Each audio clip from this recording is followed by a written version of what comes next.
Xinops présente le Didactix nommé Culture Carton. Cette formation est constituée de 6 séquences que le professeur peut proposer de suivre à ses élèves. Il peut piocher dans ce Didactix les séquences qui lui sont nécessaires, mais il peut également proposer toute la progression, qui elle peut prendre jusqu'à 6 heures, si les élèves lancent les activités dans LibreOffice de ce Didactix en remplissant les documents d'activité à l'écran. S'ils les remplissent à la main, c'est moins long. Les activités et les compétences apportées sont tout à fait ancrées dans le thème du cycle 3, matériaux et objets techniques.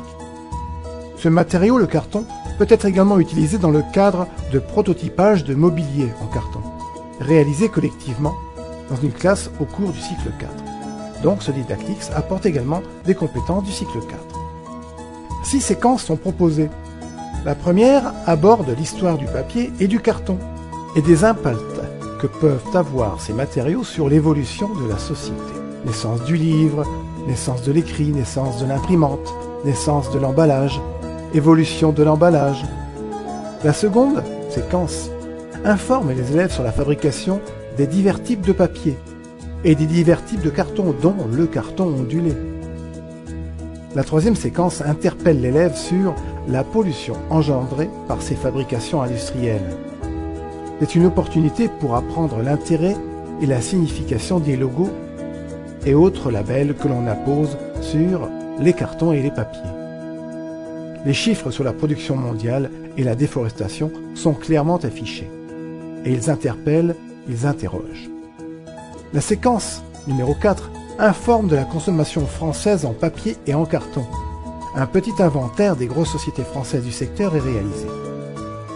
La séquence 5, quant à elle, parle d'un secteur gros consommateur de papier et de carton, le secteur de l'emballage et du conditionnement. Puis pour finir, la dernière séquence montre les secteurs d'activité qui vivent de la consommation du papier.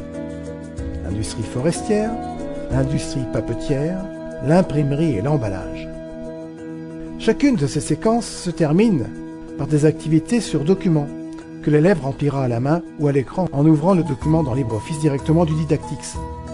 Et quelques QCM simples et traditionnels permettront à l'enseignant de valider les compétences disciplinaires ou les compétences du socle commun. Si vous souhaitez encore plus de détails sur le contenu pédagogique de ce Didactix, alors rendez-vous sur le site xinops.com. Et pour que votre établissement puisse acquérir ce logiciel, ce didacticiel, sachez qu'il est disponible sur le catalogue et le site Technologie Service.